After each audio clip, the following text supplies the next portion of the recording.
ஓம் சாந்தி. 28/8/2025 வியாழக்கிழமை. வாணி தரும் வசந்தம். இனிமையான குழந்தைகளே, இப்போது உங்களுடைய வழக்கு விசாரிக்கப்பட்டிருக்கின்றது. இறுதியில் அந்த நாள் வந்துவிட்டது. நீங்கள் இந்த புருஷோத்தம சங்கம யுகத்தில் உயர்ந்தலும் உயர்ந்த புருஷராக மாறிக்கொண்டிருக்கின்றீர்கள். வெற்றி மற்றும் தோல்வியின் தொடர்புடைய எந்த ஒரு கீழான செயல் மனிதர்களுக்கு துக்கம் அளிக்கின்றது என்றால் சூதாட்டம். பல மனிதர்களுக்கு சூதாட்டம் விளையாடும் பழக்கம் இருக்கின்றது. இது கீழான செயலாகும். ஏனென்றால் தோல்வி அடைவதால் துக்கம், வெற்றி அடைவதால் குஷி ஏற்படும். குழந்தைகளே, தெய்வீக கர்மங்களை செய்யுங்கள் என்று குழந்தைகளாக உங்களுக்கு பாபா கட்டளை இடுகின்றார். நேரம் வீணாகும்படி எந்த வேலையும் செய்யக்கூடாது. எப்போதும் எல்லையற்ற வெற்றியடைய முயற்சி செய்யுங்கள். ஆத்மா சாந்த சுரூபம் என்கிறார்கள். சாந்தி தேசத்தில் வசிக்கக்கூடியவர்கள். இங்கே ஸ்தூல தேசத்தில் நடிப்பதற்காக வந்துள்ளீர்கள். இந்த விஷயங்களை ஆத்மாக்கள் மறந்துவிட்டனர். ஒவ்வொரு மனிதனும் சுகம், அமைதியைத்தான் விரும்புகின்றார்கள். பாபா ஏழை பங்காளன் ஆவார். இச்சமயம் பாரதம் முற்றிலும் ஏழையாக இருக்கின்றது. நாம் முற்றிலும் பணக்காரர்களாக இருந்தோம் என்று குழந்தைகள் அறிகிறீர்கள். குழந்தைகளாகி உங்களுக்கு கூட வரிசை கிரமமாகத்தான் நம்பிக்கை இருக்கின்றது. ராமர் ராஜா, ராமர் பிரஜா. ராஜாவுக்கும் வள்ளல் என கூறுகிறார்கள் அல்லவா? அன்னதாத்தா என்றும் கூறுகிறார்கள்.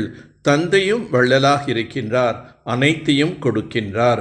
குழந்தைகளை உலகத்திற்கே அதிபதியாக மாற்றுகின்றார். அங்கே கிடைக்காத பொருள் என்று எதுவும் இல்லை. ஆதலால் பாவச் செயல்கள் ஏற்படுவது இல்லை. அரை கல்பம் தெய்வீக ராஜ்யம், பிறகு அரை கல்பம் அசுர ராஜ்யமாகும். அரசு ராஜ்யம் என்றால், அசுர ராஜ்யம் என்றால் அதில் தேக உணர்வு, 5 விகாரங்கள் நிறைந்திருக்கின்றது. இப்போது நீங்கள் படகோட்டி, அதாவது தோட்டக்காரரிடம் வந்துள்ளீர்கள். முதலில் உயர்ந்ததிலும் உயர்ந்தவராக மாறுவதற்கு அவர் ஸ்ரீமத் கொடுக்கின்றார். எனவே அந்த வழிப்படி நடக்க வேண்டும். பாபா ஆத்மாக்களாகி நம்மை படிக்க வைக்கின்றார். இதில் உறுதியாக நினைவில் வைத்து கொள்ளுங்கள். இந்த வார்த்தைகள் நினைவில் இருந்தால் படகு கரை ஏறிவிடும். தெய்வீக கர்மங்களையும் செய்ய வேண்டும். எந்த ஒரு கீழான செயல்களையும் செய்யக்கூடாது. குழந்தைகளாக நீங்கள் மாயாவிடம் எல்லையற்ற தோல்வி அடைந்துள்ளீர்கள். இது எல்லையற்ற வெற்றி தோல்வியின் விளையாட்டாகும். 5 விகாரங்கள் என்ற ராவனிடம் தோற்பதே தோல்வி. அதன் மீது வெற்றி அடைவது வேண்டும். இப்போது குழந்தைகளாக நீங்கள் வெற்றி அடைகின்றீர்கள். எல்லையற்ற வெற்றி அடைய முழு கவனம் என்பது வேண்டும். நேரம் வீணாகும்படி எந்த செயலையும் செய்யக்கூடாது. பாபா சர்வசக்திவான் மட்டுமல்ல, ராவணனும் சர்வசக்திவான் என புரிய வைக்கின்றார். இப்போது இந்த எல்லைக்கு அப்பாற்பட்ட விஷயங்களை நாம் ஈடுபட வேண்டும். எல்லைக்குட்பட்டதிலிருந்து விடுபட வேண்டும். குழந்தைகளே, நீங்கள் அரை கல்பமாக மிகவும் ஏமாற்றம் அடைந்துள்ளீர்கள். நாம் புருஷோத்தமர்களாக மாறிக்கொண்டிருக்கின்றோம் என்று குழந்தைகள் உணர்கின்றீர்கள். உயர்ந்தலும் உயர்ந்த புருஷர்களாக நாம் தான் இருந்தோம். சிரேஷ்டத்திலும் சிரேஷ்ட தர்மம் இருந்தது. கர்மமும் சிரேஷ்டமாக இருந்தது. ராவணன் சிறகுகளை துண்டித்து விட்டான். பத்தித்தமாக ஆகிவிட்டான். ஒருவர் கூட ஆதலால் வீட்டுக்கு திரும்பி போகவில்லை. சிவனுடைய ஊர்வலம் என்கிறார்கள் அல்லவா? சங்கரின் ஊர்வலம் என்று கூறுவதில்லை. தந்தைக்கு பின்னால் நாம் அனைத்து குழந்தைகளும் செல்வோம். பாபா அழைத்து செல்வதற்காக வந்திருக்கின்றார். சரீரத்துடன் அழைத்து போக மாட்டார் அல்லவா?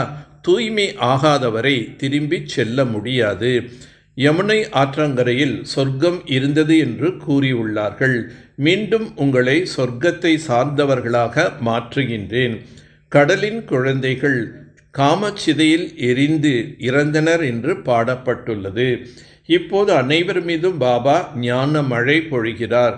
பிறகு அனைவரும் சத்தியுகத்திற்கு சென்று விடுவீர்கள். உங்களுக்கு அழிவற்ற ஞான ரத்தனங்களின் தானம் கிடைக்கின்றது.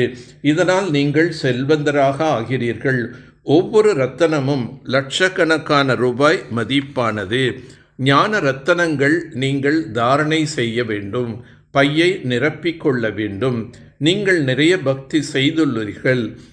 முதலில் நீங்கள்தான் சிவனை பக்தி செய்தீர்கள். யார் நன்கு இந்த விஷயங்களை புரிந்து கொள்கிறார்களோ அவர்கள் நம்முடைய குலத்தவர் என நீங்கள் உணர்வீர்கள். யாருடைய புத்தியில் பதிவு இல்லையோ அவர்கள் நிறைய பக்தி செய்யவில்லை, கடைசியில் வந்துள்ளார்கள் என புரிந்து கொள்ளுங்கள். ஒவ்வொரு அழிவற்ற ஞான ரத்தனமும் பல கோடிக்கு சமமாகும். இதனால் தனது பையை நிரப்பிக்கொண்டு புத்தியில் பதிய வைத்து தானம் செய்ய வேண்டும், தாரணை செய்ய வேண்டும், தானம் செய்ய வேண்டும். ஸ்ரீ சிரேஷ்டமான வழிப்படி முழுமையாக நடக்க வேண்டும். ஆத்மாவை தூய்மையாக மாற்றுவதற்கு, ஆத்மா அபிமானி ஆவதற்கு முழுமையாக முயற்சி செய்ய வேண்டும். அனைவருக்காகவும் நன்மை பயக்கும் எண்ணங்கள் மற்றும் உயர்ந்த சிந்தனையை தாரணை செய்யக்கூடிய அன்னப்பட்சியின் புத்தியை கொண்ட தூய்மையான அன்னப்பட்சி ஆகுக. அன்னப்பட்சியின் புத்தி என்பதன் அர்த்தம் சதா ஒவ்வொரு ஆத்மாவுக்காகவும் உயர்ந்த மற்றும் நன்மை பயக்கும் எண்ணங்களை உருவாக்குவது. முதலில் ஒவ்வொரு ஆத்மாவின் மனோநிலை புரிந்து கொண்டு பிறகு தாரணை செய்வது. ஒருபோதும் புத்தியில் எந்த ஒரு ஆத்மாவுக்காகவும் அசுபமான மற்றும் சாதாரணமான எண்ணங்கள் செய்யக்கூடாது. சதா சுப பாவனை மற்றும் சிரேஷ்ட பாவனை வைக்கக்கூடியவர்கள் தூய்மையான அன்னப்பட்சி ஆவார்கள். எந்த ஒரு ஆத்மாவின் அமங்கலமான விஷயங்களை கேட்டாலும் பார்த்தாலும் கூட அதை நன்மை நிறைந்த உள் உணர்வின் மூலம் மாற்றிவிடுவார்கள். அவர்களுடைய திருஷ்டி ஒவ்வொரு ஆத்மாவுக்காகவும் உயர்ந்ததாக, தூய்மையான அன்பு கொண்டதாக இருக்கும். அன்பால் நிரம்பிய அப்படிப்பட்ட கங்கையாக ஆகிவிடுங்கள். இதனால் உங்கள் மூலம் அன்பின் கடலாகிய தந்தை தென்படுவார். நிறைய பக்த ஆத்மாக்கள் பிரபுவின் அன்பில் ஐக்கியமாக விரும்புகின்றார்கள். மேலும் பலர் ஜோதியிடம் ஐக்கியமாக விரும்புகின்றார்கள். அப்படிப்பட்ட ஆத்மாக்களுக்கு ஒரு நொடியில் தந்தையின் அறிமுகம், தந்தையின் மகிமை மற்றும் பலன்களை சொல்லி சம்பந்தத்தில் லவ்லீன் நிலையை அனுபவம் செய்ய வையுங்கள். லவ்லீன் ஆனார்கள் எனில் சகஜமாக லீன் ஆகுவதின் இரகசியத்தையும் புரிந்து கொள்வார்கள். நல்லது. ஓம் சாந்தி, ஓம் சாந்தி, ஓம் சாந்தி.